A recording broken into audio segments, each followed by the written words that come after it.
lot of excitement during an IVF cycle because you can see the follicles growing, you can see there are lots of eggs.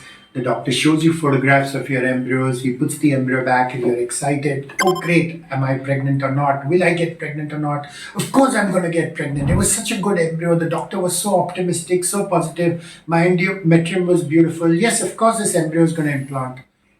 But the reality is, after the embryo transfer, there is what we call the dreaded 2WW or the 2-week wait, which means during that process, you're in a no woman's land. No man's land, I know, is not technically correct. But in any case, the problem is that you know that there's an embryo inside your uterus, but you don't know whether the embryo is going to implant or not. And obviously, you're desperate to find out. And therefore, a lot of women start doing pregnancy tests, and some of them start doing it even 2 or 3 days after the embryo transfer. And they get all these bodily changes, and they're not sure how to interpret them. They get mood swings. Does that suggest I'm pregnant? Oh God, I feel premenstrual. Does that mean my period's going to start? The reality is none of these symptoms are of any importance at all because they're caused by the progesterone hormone, which would be true whether you were pregnant or not because we're giving you progesterone suppositories. But patients want certainty and they want to find out whether they're pregnant, which is why they do the pregnancy tests. Now, the problem is that urine pregnancy tests are not very reliable.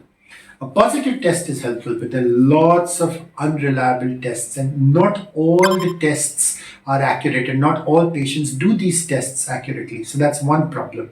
They're not very accurate or reliable or sensitive, which is why doctors can only depend on a blood test or a beta-hCG. But that's painful, and you need to go to a lab so that you can start doing urine pregnancy tests in your bedroom whenever you want. But remember, they're not very reliable, at least until 8 to 10 days after a blastocyst transfer.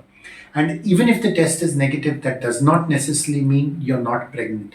You need to do a blood test, and the right time to do a blood test is about 12 days after a blastocyst transfer. You need to be patient. Sorry, we can't shortcut time.